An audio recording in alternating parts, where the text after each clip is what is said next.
जय श्री हरि। श्रीमद्भागवत महापुराणम दशमः स्कंधः पूर्वार्ध भागः अथ षष्ठोऽध्यायः। अब हम श्रीमद्भागवत महापुराण के दशम स्कंद के पूर्वार्ध भाग के छठे अध्याय के दूसरे भाग में पूतना उद्धार का प्रसंग सुनते हैं। श्री गणेशाय नमः, श्री सरस्वत्यै नमः, श्री गुरवे नमः, श्री पुराण पुरुषोत्तमाय नमः, श्री बालकृष्णाय नमः। इसी दशम स्कंद के पूर्वार्ध के छठे अध्याय के पहले भाग में हमने जाना, यद्यपि इस अध्याय के मूल श्रीमद् भागवत में दो भाग नहीं है, परंतु हमने ज्यादा विस्तार न हो इसलिए इसके दो भाग में सुनने का विचार रखा है। पिछले वीडियो में हमने सुना था, जब नंद बाबा मथुरा से चले तब रास्ते में विचार करने लगे कि वसुदेव जी का कथन झूठा नहीं हो सकता। इससे नंद बाबा के मन में उत्पात होने की आशंका हो गई। तब उन्होंने मन ही मन श्री भगवान की शरण ग्रहण करी। उन्होंने हरि शरणम ग्रहण कर ली और विचार कर लिया कि वे भगवान ही हमारी रक्षा करेंगे। निस्संदेह भक्त के जीवन में जब भी कोई संकट आ पड़ता है तो वह भगवान श्री हरि की शरण में जाकर उनसे आश्रय मांगता है। श्री भगवान का हमें यही आदेश मिला हुआ है। श्रीमद् भगवद गीता 9वें अध्याय 33वें श्लोक में श्री भगवान हमें कहते हैं, अनित्यम सुखम लोकमिमं प्राप्य भजस्व माम। जहाँ भगवान कहते हैं कि यह संसार अनित्य है, भक्त ने कहा ठीक है। फिर भगवान ने कहा असुखम, मन इसमें दुखी दुख भरे हैं। भक्त ने कहा चलो ठीक है, फिर करना क्या है ये बताइए। तो कहा इस दुखमय संसार को प्राप्त करके मेरा भजन करना चाहिए। बुद्धिमान व्यक्ति होता है वो भगवान का भजन करता है।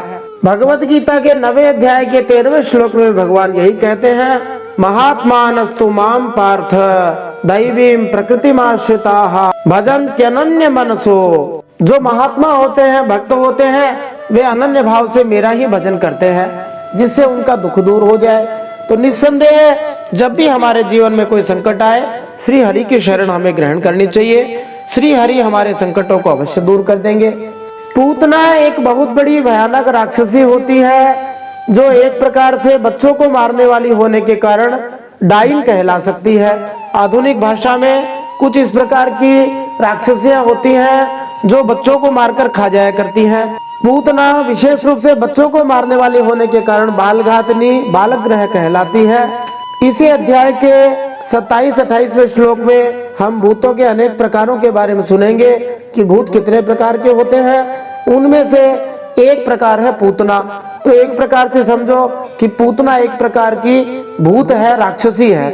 अब सुखदेव जी एक बात कहते हैं कि देखो भाई, कई लोग कहते हैं कि हमारे घर में भूत की बाधा है, प्रेत की बाधा है, राक्षस का संकट है। तो मानो सुखदेव जी परीक्षित महाराज की शंका निवारण करते हुए कहते हैं कि आपको भगवान बालकृष्ण की चिंता नहीं करनी चाहिए कि ऐसी भयानक राक्षसी आई है, कहीं लाला को कुछ नुकसान न कर दे। सुखदेव जी कहते हैं, जिनके घरों में श्री भगवान के ना तो नाम का उच्चारण किया जाता है, न ही उनके गुण गाए जाते हैं, न ही उनकी लीलाओं को सुना जाता है, न ही उनके नाम का संकीर्तन किया जाता है, इतना न कर सके तो कम से कम भगवान को याद ही कर ले। जो लोग भगवान को याद भी नहीं करते, उन घरों में, उन व्यक्तियों के जीवन में ऐसे राक्षसों का बल चला करता है।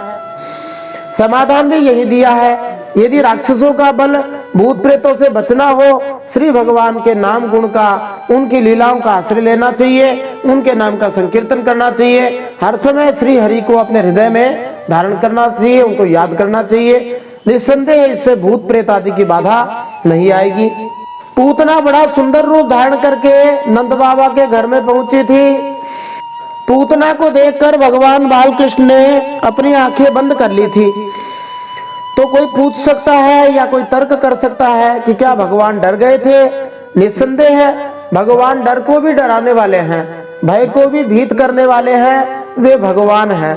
उन्होंने तो आंखें इसलिए बंद करी थी क्योंकि भगवान के सामने अविद्या माया टिकी नहीं सकती। वो दूसरा रूप धारण करके आई थी। उन्होंने आंखें बंद कर ली कि कहीं अभी पोल खुल जाएगी तो मेरी माता यशोदा जी और बलदाऊ जी की माता रोहिणी जी डर जाएंगी, इसलिए भगवान ने लीला के लिए आंखें बंद कर ली। इसके अलावा भगवान ने विचार किया कि देखो इसने कोई अच्छा कर्म तो किया नहीं है इस जन्म में, तो हो सकता है पूर्व जन्म में कुछ अच्छा काम किया हो। तो जैसे कोई आंख बंद करके कुछ याद करता है, ऐसे भगवान ने आंख बंद करके मानो याद किया कि इसने क्या अच्छा काम किया है। इसके अलावा भगवान ने आंख बंद इसलिए भी करी थी कि भगवान ने सोचा ये बनकर तो मां आई है परंतु मारना चाहती है, इसलिए ऐसी स्त्री का मुंह देखना ठीक नहीं है, इसलिए आंखें बंद कर ली थी। वैसे भी भगवान ने विचार किया कि ये सारे बच्चों को मार डालना चाहती है और मेरा व्रत है कि मैं जो शरणागत है उनकी रक्षा करता हूँ, इसलिए मैं इसका मुंह देखना नहीं चाहता, ये बड़ी दुष्टा है। और वैसे भी भौतिक दृष्टि से, मनुष्य की दृष्टि से देखा जाए तो छोटे बच्चे जब कोई अनजान व्यक्ति आते हैं उनको देखकर आंखें बंद कर लेते हैं। मानवीय लीला के लिए भगवान ने आंखें बंद कर ली, परंतु भगवान डरे नहीं। अब पूतना के चरित्र में हम एक बात देखते हैं कि पूतना कैसी थी। तो जैसे समझो कि कोई तीखी धार वाली तलवार हो, उसको यदि मखमली म्यान के भीतर में छिपा कर रखा हुआ हो तब भी वह उतनी ही खतरनाक होती है जितनी वह कोई लोहे के आवरण में रखी गई हो। भले ही तीखी धार वाली तलवार मखमली म्यान के भीतर छिपी हुई हो, परंतु वह किसी का भी वध कर सकती है, किसी का भी सर धड़ से अलग कर सकती है। ऐसे ही पूतना थी, हृदय तो कुटिल था, ऊपर से मधुर और सुंदर व्यवहार कर रही थी। साधारण लोग इसी प्रकार के जो कपटी लोग होते हैं, पाखंडी लोग होते हैं, उनसे धोखा खा जाते हैं, लेकिन भक्त लोग प्रभावित नहीं होते। गोस्वामी श्री तुलसीदास जी महाराज श्री रामचरितमानस बाल कांड में प्रताप भानु के प्रसंग में 161 नंबर के सोरठे में एक विशेष बात कहते हैं। तुलसी देखी सुबेशु भूलहि मूढ़न चतुर नर सुंदर के की पेकू बचन सुधा समय असन अही। गोस्वामी श्री तुलसीदास जी कहते हैं कि सुबेश मनी सुंदर वेश देखकर मूढ़ लोग तो भले ही भ्रमित हो जाएं, पर जो भक्त होते हैं वे चतुर होते हैं, क्योंकि गोस्वामी जी ने कहा है जो भजन करते हैं वे चतुर कहलाए हैं और भगवान भी भक्त को चतुर कहते हैं। तो वास्तव में ऐसे सुबेश को देखकर जो मूढ़ लोग होते वे मोहित हो जाते हैं, परंतु भगवान के भक्त मोहित नहीं होते। गोस्वामी जी एक उदाहरण देके बताते हैं, इस मोर को देखो जो बड़ा सुंदर है, इसके वचन तो है अमृत के समान पर खाता है सांप, मानी विष को खाने वाला है। इसी प्रकार साधारण लोग जो पाखंडी कपटी लोग होते हैं उनसे धोखा खा जाते हैं। भगवान श्री कृष्ण केवल 6 दिन के ही हुए थे, उस पूतना की गोद में चढ़ करके और उसका दूध पीने लग गए। और भगवान की सर्वशक्तिमत्ता हमें दिखाई देती है कि 6 दिन का बालक जहां अपने मच्छर को भी नहीं उड़ा सकता, वहां इतनी बड़ी राक्षसी की गोद में चला गया। उसकी गोद में जाने के बाद भी डरे नहीं, रोए नहीं, उसका दूध इतना तेजी से पिया जहां 6 दिन का बालक ठीक से दूध भी नहीं पी सकता, माँ को ही दूध पिलाना पड़ता है जोर लगा लगा के, परंतु ये भगवान बालकृष्ण दूध पीने के साथ साथ उसके प्राणों को भी पीने लग गए और इतना तेजी से उसके प्राण पिए कि वो जोर जोर से रोने लगी, चिल्लाने लगी, मुझे छोड़ दो बस करो। लेकिन भगवान कहाँ रुकने वाले थे, भगवान तो पकड़ना ही जानते हैं, छोड़ना जानते ही नहीं है। एक बार पकड़ लिया उसको फिर छोड़ते नहीं हैं, चाहे वो प्रेम से पकड़े अथवा भय से पकड़े अथवा द्वेष से पकड़े, किसी भी प्रकार से भगवान को पकड़ लेना है, फिर भगवान छोड़ेंगे नहीं। इस प्रकार भगवान ने उसको प्राण को ही पी डाला और पूतना मर गई। और वह पूतना कितनी विकराल थी, इन सब बातों को जानने के लिए हम अभी इस 6ठे अध्याय के दूसरे भाग को सुनते हुए प्राप्त कर सकते हैं। अब हम इसी 6ठे अध्याय के पूतना उद्धार के दूसरे भाग को सुनते हुए इन प्रश्नों के उत्तर प्राप्त कर सकते हैं। पूतना कैसी विकराल और भयानक राक्षसी थी, गाय से संतान रक्षा कैसे करे, प्राचीन भारत में पूर्ण साक्षरता थी कैसे, ये एक महत्वपूर्ण प्रश्न है साक्षरता की दृष्टि से। बाल रक्षा कवच क्या है, भूत कितने प्रकार के होते हैं, जैसा कि आजकल लोगों को भूतों के बारे में जानने की बहुत रुचि होती है, इन पर बहुत सारी फिल्में चलचित्र बनाई जाती हैं। अब सुखदेव जी समाधान भी कर रहे हैं कि कोई भूतों के नाम से डर न जाए, इसलिए अपने बच्चों की, सभी लोगों की, सभी प्रकार की इन दुष्ट आत्माओं प्रेतात्माओं से कैसे रक्षा करें वो भी उपाय बताते हैं। श्रीमद् भागवत से शिशु स्वास्थ्य का ज्ञान भी हमें मिल सकता है। क्या कोई श्री भगवान से ज्यादा दयालु हो सकता है? श्री सुखदेव जी ने श्रीमद् भागवत महापुराण क्यों सीखा था? आइए इन सब प्रश्नों के उत्तर आज के इस दशम स्कंद के छठे अध्याय के दूसरे भाग को सुनते हुए प्राप्त करते हैं। जय श्री हरि। नारायणं नमस्कृत्य नरं चैव नरोत्तमं देवीं सरस्वतीं व्यासं ततो जयमुदीरयेत्।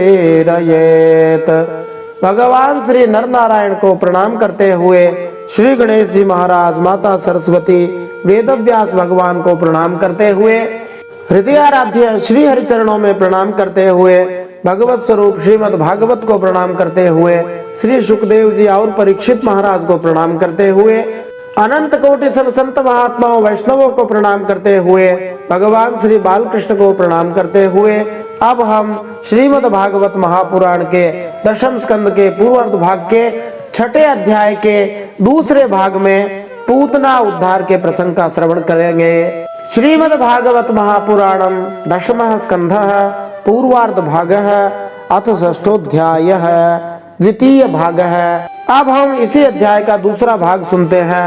श्लोक संख्या 14 से अध्याय समाप्ति पर्यंत हम श्रवण करेंगे। पतमानोऽपि तद्देह त्रिगव्योऽत्यन्तर द्रुमान् चूर्णयामास राजेन्द्र महदासीत् तदद्भुतम् ईशामात्रोग्रदं श्रास्यं गिरिकन्दरनासिकं गण्डशैलस्तनं रौद्रं प्रकीर्णारुणमूर्धजम्। पूतना के शरीर ने गिरते गिरते भी 6 कोस के भीतर के वृक्षों को कुचल डाला।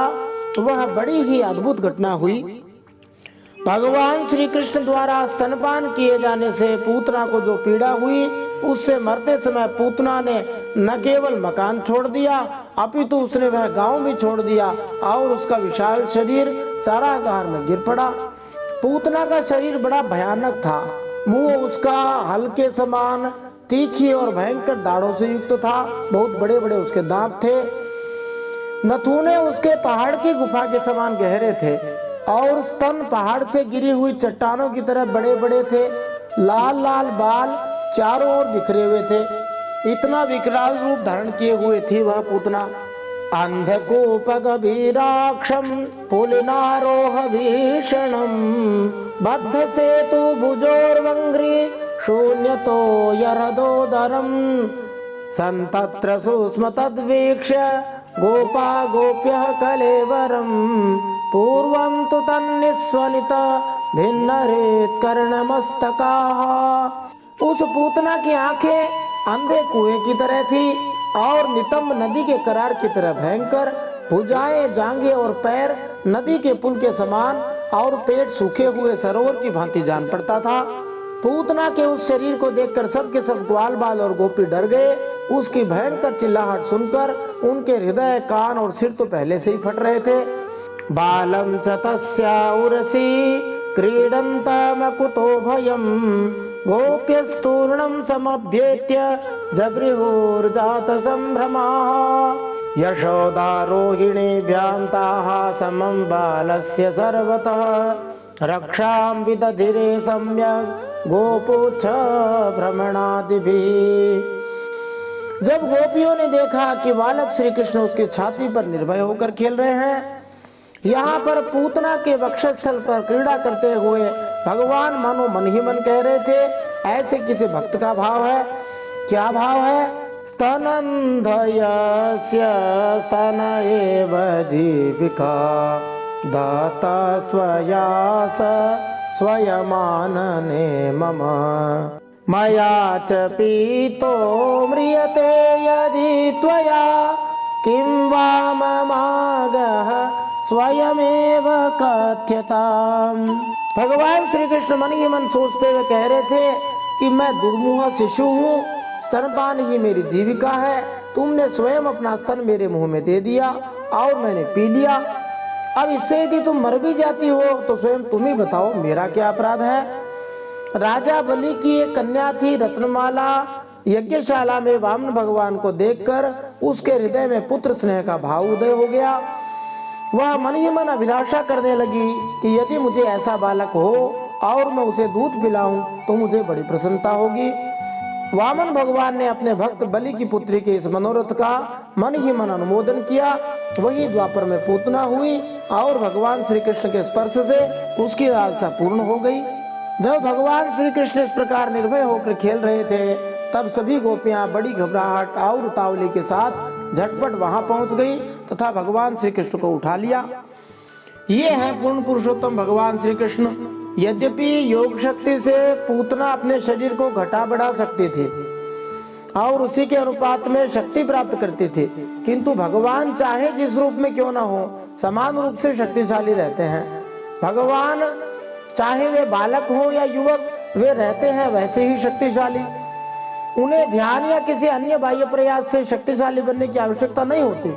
इसलिए जब विकट शक्तिशाली पूतना ने अपना शरीर बढ़ाया, तब भगवान श्री कृष्ण वैसे ही नन्हे बालक बने रहे और निडर होकर उसकी छाती के ऊपरी भाग पर खेलते रहे। भगवान षडैश्वर्य पूर्ण होते हैं। वे चाहे जिस रूप में हो अपनी समस्त शक्तियों से सदा पूर्ण रहते हैं। भगवान की शक्तियां सदा पूर्ण रहती हैं। जैसा कि कहा जाता है, परास्य शक्तिर विविधैव श्रूयते। वे किसी भी परिस्थिति में अपनी सारी शक्तियों का प्रदर्शन कर सकते हैं।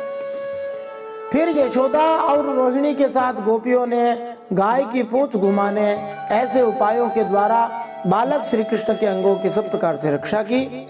जब भगवान श्री कृष्ण इतने बड़े खतरे से बच गए तो माता यशोदा तथा रोहिणी को मुख्य रूप से चिंता हो गई। अन्य बड़ी गोपियों ने भी, जो उन्हीं की तरह व्याकुल थी, माता यशोदा तथा रोहिणी का अनुकरण किया। यहाँ हम पाते हैं कि घरेलू कार्यों में स्त्रियां बालक की रक्षा गाय की सहायता से ही करती थी। जैसा कि यहाँ बताया गया है, वे जानती थी कि बच्चे को सभी प्रकार के खतरों से बचाने के लिए किस प्रकार गाय की पूंछ फिराई जाती है। वो रक्षा से अनेक सुविधाएं प्राप्त होती हैं, किंतु लोग इन बातों को भूल चुके हैं। इसीलिए भगवान श्री कृष्ण श्रीमद् भगवत गीता में गायों की रक्षा पर बल देते हैं। कृषि गो रक्ष वाणिज्यम वैश्य कर्म स्वभावजम। आज भी वृंदावन के अन्य तीर्थों के आसपास के गांवों के निवासी केवल गाय की रक्षा करके ही सुखपूर्वक जीवन बिताते हैं। वे गोबर को अच्छे से संभाल कर रखते हैं और उसे सुखाकर ईंधन की तरह उसका प्रयोग करते हैं। उनके पास पर्याप्त अन्न भंडार रहता है और गायों की रक्षा करने से उनके पास पर्याप्त दूध और दूध से बनने वाले पदार्थ होते हैं, जिनसे सारी आर्थिक समस्याएं हल हो जाती हैं। केवल गोरक्षा से ग्रामीण लोग बड़ी शांति से रहते हैं। यहाँ तक कि गोमूत्र तथा गोबर के भी औषधि उपयोग हैं। फिर माताओं ने किस प्रकार भगवान श्री कृष्ण की एक प्रकार से नजर उतारी। गोमूत्रेण स्नापयित्वा पुनर्गोरजसार्भकम् रक्षां चक्रुष्ट चकृता द्वादशांगेषु नामभिः। गोप्यः संस्पृष्ट सलिला अंगेषु करयोः पृथक् न्यस्यात्मन्यथ बालस्य बीजन्यासमकुर्वत। भगवान श्री कृष्ण की माता यशोदा और रोहिणी ने भगवान को पहले गोमूत्र से स्नान करवाया, फिर सब अंगों में गोरज लगाई और फिर 12 अंगों में गोबर लगाकर भगवान के केशव आदि नामों से उनकी रक्षा करी। इसके बाद गोपियों ने आचमन करके अज आदि 11 बीज मंत्रों से अपने शरीरों में अलग अलग अंगन्यास एवं करन्यास किया और फिर बालक के अंगों में बीजन्यास किया। न्यास मंत्र में दाहिने हाथ में पानी लेकर उसे पीकर आचमन किया जाता है। शरीर को शुद्ध करने के लिए भिन्न भिन्न विष्णु मंत्र होते हैं। गोपियां तथा वास्तव में सारे गृहस्थ वैदिक मंत्रों का उच्चारण करके शुद्ध बनने की विधि जानते थे। इस विधि से गोपियों ने सर्वप्रथम स्वयं को शुद्ध बनाया और फिर बालक श्री कृष्ण को शुद्ध किया। अंगन्यास तथा करन्यास की विधि में थोड़ा जल पीकर मंत्र पढ़ा जाता है। मंत्र के पूर्व ओम नमः उच्चारण किया जाता है। ओम नमो जस्तवांग्री अव्यात मम मनो मणिमा स्तव जानुनी अव्यात। इस प्रकार उन मंत्रों का उच्चारण करके न्यास किया गया। भारतीय संस्कृति खो देने से भारतीय गृहस्थ यह भूल चुके हैं कि किस तरह अंगन्यास किया जाता है। वे एकमात्र भोगों में लगे रहते हैं। उन्हें मानव सभ्यता का किसी तरह का कोई उन्नत ज्ञान नहीं है। अब यहाँ से भगवान श्री कृष्ण की रक्षा करने के लिए भगवान श्री विष्णु के जिन नामों का उच्चारण करके गाय की पूंछ फिराई गई, उसको यहाँ पर गाया जाता है। इसको बाल रक्षा कवच के नाम से जाना जाता है। यह बाल रक्षा कवच 8 श्लोकों में गाया गया है। इस बाल रक्षा कवच से सभी माताएं अपने बच्चों की रक्षा कर सकती हैं। पहले 2 श्लोक वसंत तिलका छंद में गाए जाते हैं। अव्यादजोंघ्रिमणिमास तव जानवथोरु याज्ञोच्युतः कटितटं जठरं हयास्यः हृत्केशवस्त्वदुर एषैनास्तु कण्ठं विष्णोर्भुजं मुखमुरुक्रमयेश्वरः कम्। वे गोपियां आदि कहने लगी, अजन्मा भगवान तेरे पैरों की रक्षा करें, मणिमान भगवान घुटनों की, यज्ञ पुरुष जांघों की, अच्युत भगवान कमर की, हयग्रीव भगवान पेट की, केशव भगवान हृदय की, ईश वक्षस्थल की, सूर्य भगवान कंठ की, भगवान श्री विष्णु बाहों की, उरुक्रम भगवान मुख की और ईश्वर सिर की रक्षा करे। चक्र्यग्र्यतः सह गदो हरिरस्तु पश्चात् तत्पार्श्वयोर्धनुरसि मधुहाजनश्च कोणेषु शङ्ख उरुगाय उपर्युपेन्द्रस्तार्क्ष्यः क्षितौ हलधरः पुरुषः समन्तात्। चक्रधर भगवान रक्षा के लिए तेरे आगे रहे, गदाधारी श्रीहरि पीछे, क्रमशः धनुष और खड्ग धारण करने वाले भगवान मधुसूदन और अर्जुन दोनों बगल में रक्षा करें। शंखधारी उरुगाय भगवान चारों कोनों में, उपेंद्र ऊपर, हलधर पृथ्वी पर और भगवान परम पुरुष तेरे सब और रक्षा के लिए सदा तैयार खड़े रहे।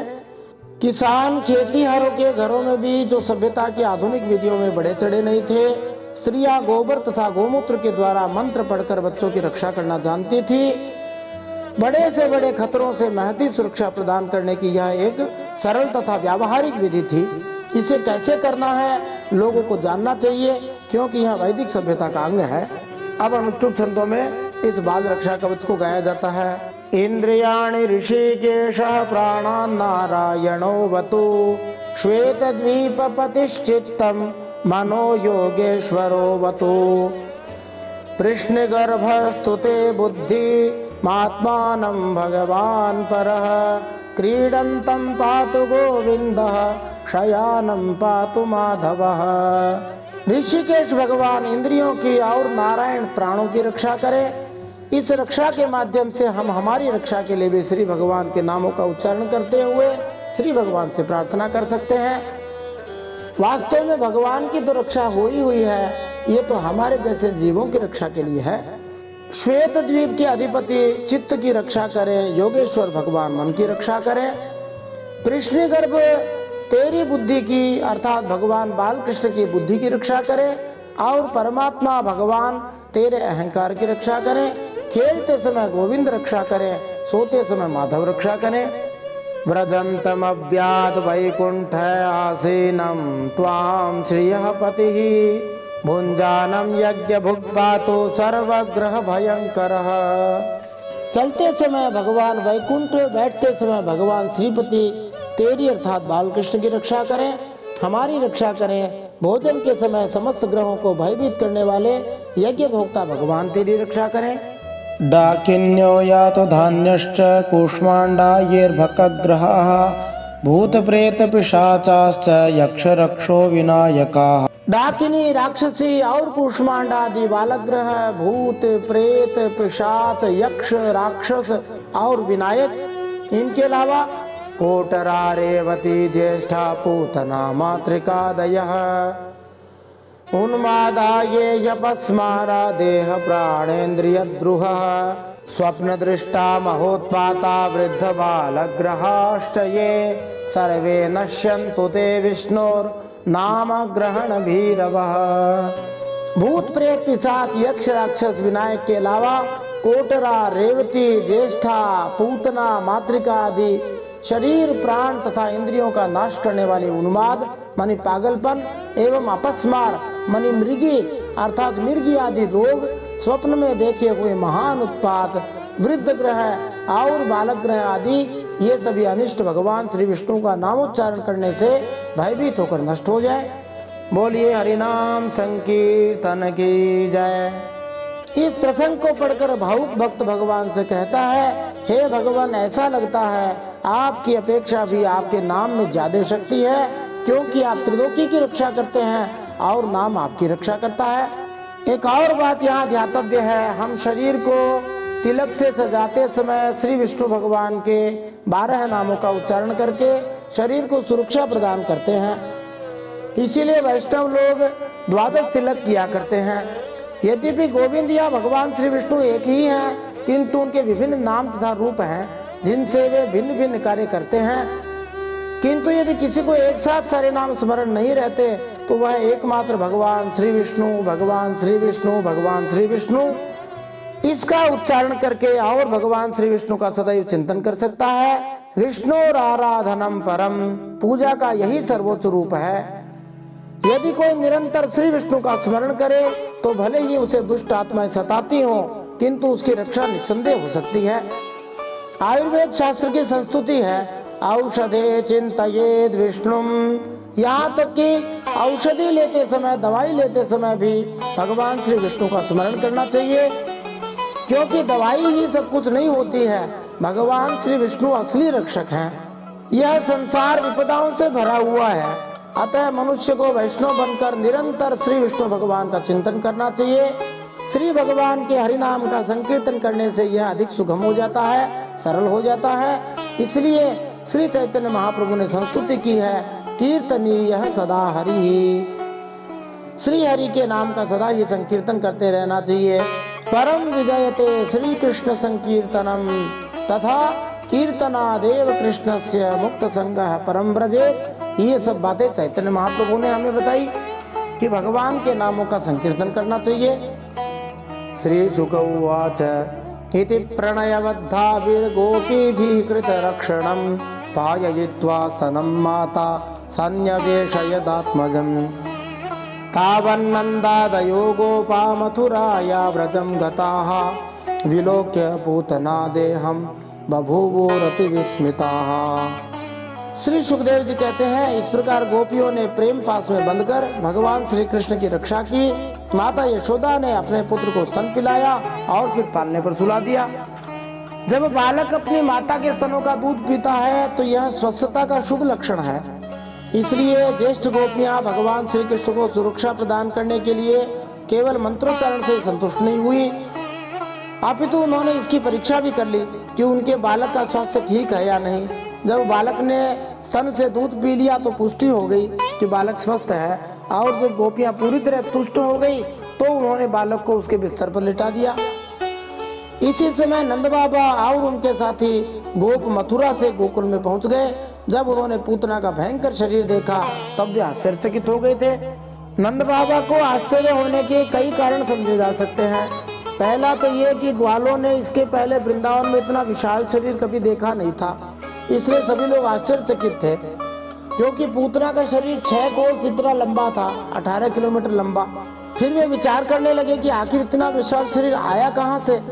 क्या यह आकाश से गिरा था या किसी भूल से या किसी योगिनी की शक्ति से वे लोग वृंदावन की जगह कहीं और पहुंच गए हों?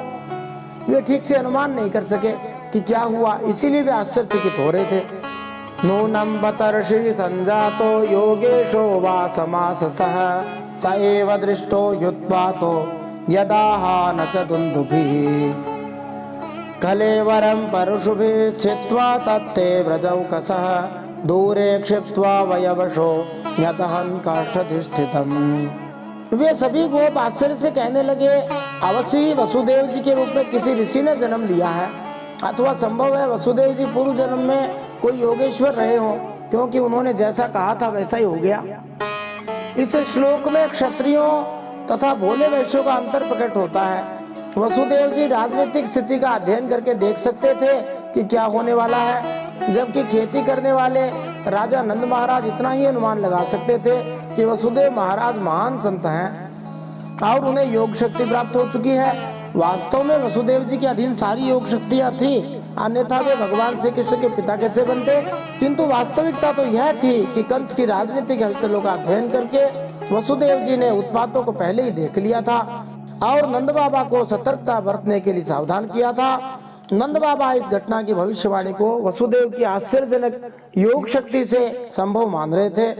हठ योग के अभ्यास द्वारा प्राप्त योग शक्ति से मनुष्य भविष्य को जान सकता है। तब तक ब्रजवासियों ने कुल्हाड़ी से पूतना के शरीर को टुकड़े टुकड़े कर डाला और गोकुल से दूर ले जाकर लकड़ियों पर रखकर जला दिया। ये प्रथा है कि सांप को मारने के बाद उसके शरीर को टुकड़े टुकड़े कर दिया जाता है कि कहीं हवा के संसर्ग से वह पुनः जीवित न हो जाए।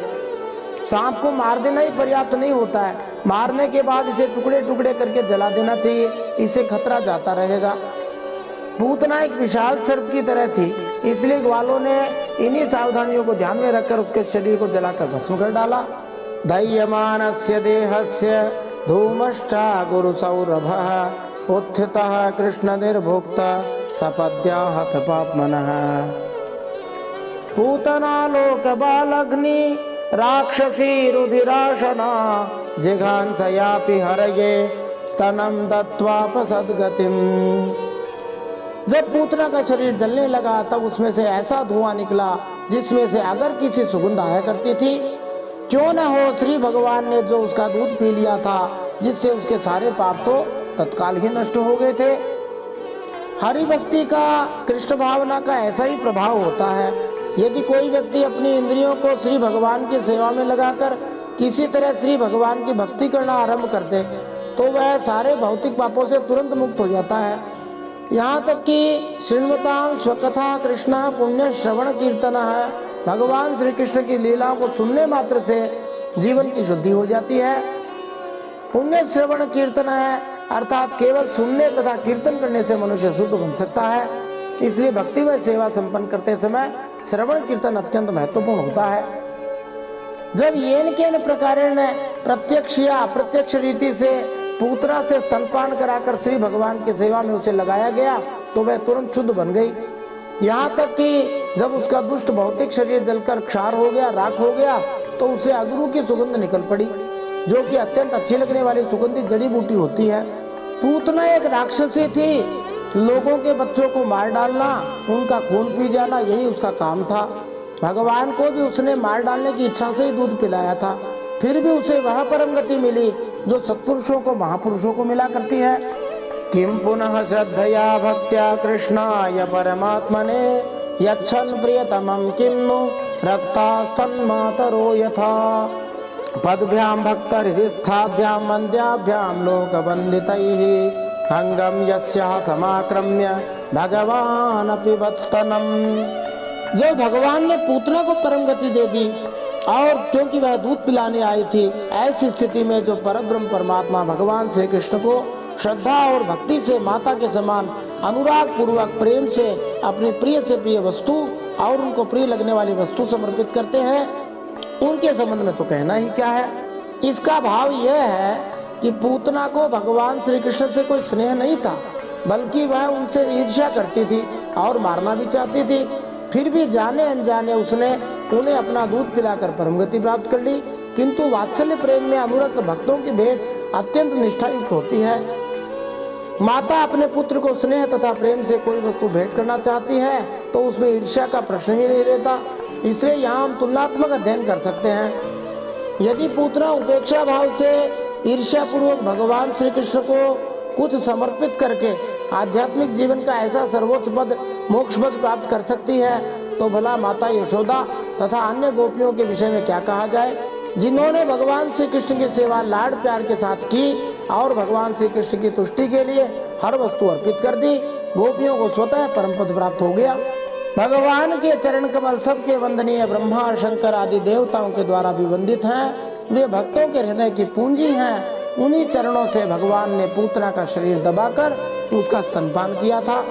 या तु धान्यपि सा स्वर्गम अवापय जननी गतिम कृष्ण भुक्त स्तन क्षीराः किमु गावो नु मातरः पयांसि यासामपि बत पुत्र स्नेह स्नुतान्यलम भगवान देवकी पुत्रः कैवल्याद्यखिल प्रदः तासाम अविरतं कृष्णे कुर्वती नाम सुते क्षणं न पुनः कल्पते राजन संसारो ज्ञान संभव। भगवान श्री कृष्ण ने उस पूतना का दूध पिया तो माना कि वह राक्षसी थी, परंतु उसे उत्तम से उत्तम गति जो माँ को मिलनी चाहिए प्राप्त हो गई। फिर जिनके स्तन का दूध भगवान ने बड़े प्रेम से पिया, उन गायों या माताओं की तो बात ही क्या कही जाए। भगवान की अनेक माताएं कौन सी हो गई, तो जन्मे देवकी के यहाँ, पले यशोदा जी के यहाँ। और जब ब्रह्मा जी ग्वाल बाल और बछड़ों को हर ले गए तो भगवान स्वयं ही बछड़े और ग्वाल बाल बन गए। उस समय अपने विभिन्न रूपों से उन्होंने अपने साथी अनेकों गोप और वत्सों की माताओं का स्तनपान किया था, इसलिए यहाँ पर बहुत सारी माताएं बताया गया है। ये श्लोक बतलाते हैं कि भगवान की भक्ति चाहे प्रत्यक्ष की जाए या अप्रत्यक्ष की जाए, ज्ञान से की जाए, अज्ञान से की जाए, अनजाने की जाए, वह सफल ही होती है। पूतना न भक्त थी न अभक्त थी, वह तो भगवान श्री कृष्ण को मारने के लिए कंस द्वारा भेजी गई राक्षसी थी। फिर भी पहले पूतना ने अत्यंत सुंदर स्त्री का रूप धारण किया और भगवान श्री कृष्ण के पास उसी तरह पहुंची जैसे स्नेहमयी माता जाती है, जिससे माता यशोदा रोहिणी ने उसकी निष्कपटता पर संदेह नहीं किया। श्री भगवान ने सब बातों को ध्यान में रखा, इसलिए उसे माता यशोदा जैसा पद मिला। जैसा कि प्रभुपाद जी श्रीमद् भागवतम की व्याख्या में लिखते हैं, श्री विश्वनाथ चक्रवर्ती ठाकुर ने बतलाया है, ऐसी स्थिति में कोई व्यक्ति अनेक भूमिकाएं निभा सकता है। पूतना को तुरंत वैकुंठ लोक भेज दिया गया, जिसे कभी कभी स्वर्ग भी कह दिया जाता है। इस श्लोक में वर्णित स्वर्ग कोई भौतिक लोक नहीं है, अपितु दिव्य लोक है। वैकुंठ लोक में पूतना को धाय का मानी माँ का पद प्राप्त हुआ, इसलिए धात्रुचिताम कहा जाता है। जैसा कि उद्धव ने बतलाया था, गोलोक वृंदावन में माता यशोदा की सहायता करने के लिए उसे धाय तथा दासी का पद दिया गया। सुखदेव जी कहते हैं, देवकी नंदन भगवान कैवल्य आदि सब प्रकार की मुक्ति और सब कुछ देने वाले हैं। उन्होंने ब्रज की गोपियों और गायों का वह दूध जो भगवान के प्रति पुत्र भाव होने से वात्सल्य स्नेह की अधिकता के कारण स्वयं ही झरता रहता था, भरपेट पान किया। वे गाय और गोपियां जो नित्य निरंतर भगवान श्री कृष्ण को अपने पुत्र के ही रूप में देखती थी, फिर जन्म मृत्यु रूप संसार के चक्र में कभी न पड़ सकती, क्योंकि यह संसार तो अज्ञान के कारण ही है। इसका भाव यह है कि मनुष्य भगवान श्री कृष्ण का चिंतन परम पुरुष, परम स्वामी, परम मित्र, परम पुत्र या परम युगल प्रेमी के रूप में कर सकता है। यदि भगवान श्री कृष्ण से किसी का इनमें से किसी भी रूप में दिव्य संबंध होता है तो समझिए कि उसके भौतिक जीवन का अंत हो गया।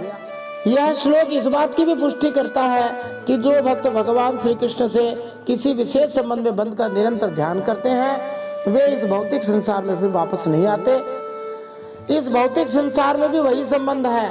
मनुष्य सोचता है ये मेरा बेटा है, ये मेरी पत्नी है, ये मेरा प्रेमी है, ये मेरा मित्र है, किंतु ये संबंध क्षणिक माया जैसे ही है। अज्ञान संभव है यहाँ पर कहा गया है, जिसका तात्पर्य है ऐसी चेतना जो अज्ञान के कारण उत्पन्न होती है, किंतु जब यही चेतना भगवान की भक्ति की भावना में जागृत हो जाती है तो उसे पुनः आध्यात्मिक जीवन मिल जाता है और वह निश्चित रूप से भगवत धाम वापस चला जाता है। यद्यपि गोपियां रोहिणी तथा माता यशोदा की सखियां थी और भगवान श्री कृष्ण को अपना स्तनपान कराती थी, परंतु प्रत्यक्षतः भगवान श्री कृष्ण की माताएं न थी, किंतु उन्हें भगवत धाम जाने का तथा भगवान श्री कृष्ण की सासें, दासियां आदि बनने का वैसा ही अवसर प्राप्त हुआ जैसा कि रोहिणी तथा यशोदा को मिला। संसार शब्द अपने शरीर, घर, पति या पत्नी तथा बच्चों के प्रति आसक्ति का द्योतक है, किंतु गोपियां तथा वृंदावन के अन्य निवासी अपने पति तथा घर के प्रति वैसा ही स्नेह भाव तथा प्रेम रखते हुए भी भगवान श्री कृष्ण को अपने स्नेह का केंद्र बनाए हुए थी। इसीलिए अगले जन्म में उनके लिए गोलोक वृंदावन जाने तथा भगवान श्री कृष्ण के साथ रहकर शाश्वत दिव्य सुख भोग की प्राप्ति निश्चित थी। कटधूमस्य सौरभ्यमवघ्राय व्रजौकसः किमिदं कुतये वेति वदन्तो व्रजमाययुः ते तत्र वर्णितं गोपैः पूतनागमनादिकं श्रुत्वा तन्निधनं स्वस्ति शिशोश्चासन् सुविस्मिताः। नंद बाबा के साथ आने वाले व्रजवासियों की नाक में जब चिता के धुएं की सुगंध पहुंची तब ये क्या है, कहां से ऐसी सुगंध आ रही है, इस प्रकार कहते हुए वे व्रज में पहुंचे। शव के जलने से निकले धुएं की गंध रुचिकर नहीं होती है, इसीलिए ऐसे अद्भुत सुगंधि से व्रज के निवासी चकित हो गए थे। परंतु भगवान का स्पर्श होने से पूतना के मरे हुए शरीर में भी सुगंध आ रही है। वहां गोपों ने उन्हें पूतना के आने से लेकर मरने तक का सारा वृत्तांत कह सुनाया।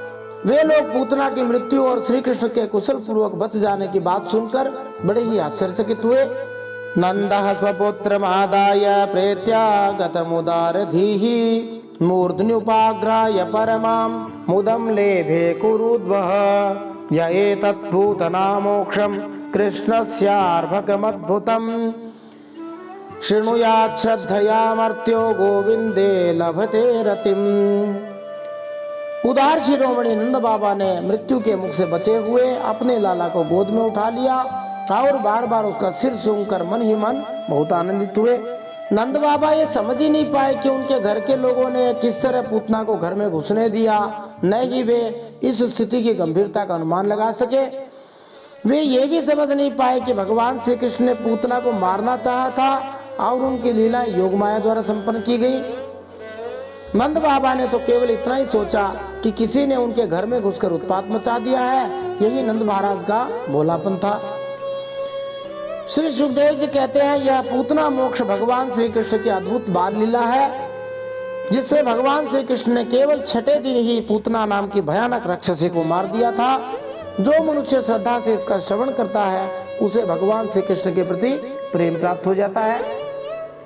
यह घटना जिसमें उस डाइन ने, जिसको पूतना कहा जाता है, बच्चे को मारने का प्रयास किया किंतु स्वयं मारी गई, निश्चय ही अद्भुत है। इसीलिए इस श्लोक में अद्भुतम शब्द का प्रयोग किया गया है, जिसका तात्पर्य है विशेष रूप से आश्चर्यजनक। भगवान श्री कृष्ण हमारे लिए अपने विषय में अनेक अद्भुत कथाएं छोड़कर गए हैं। बोलिए कृष्ण कन्हैया लाल की जय। श्रीमद् भागवत महापुराण की जय। परम सत्य श्री हरि की जय। इति श्रीमद्भागवते महापुराणे पारमहंस्यां संहितायां दशमस्कन्धे पूर्वार्धे षष्ठोऽध्यायः श्रीमन्नारायणार्पणमस्तु। इस प्रकार श्रीमद्भागवत महापुराण परमहंसों की संहिता दशम स्कंध में पूर्वार्ध भाग में छठा अध्याय भगवान श्री नारायण के चरणों में समर्पित हो।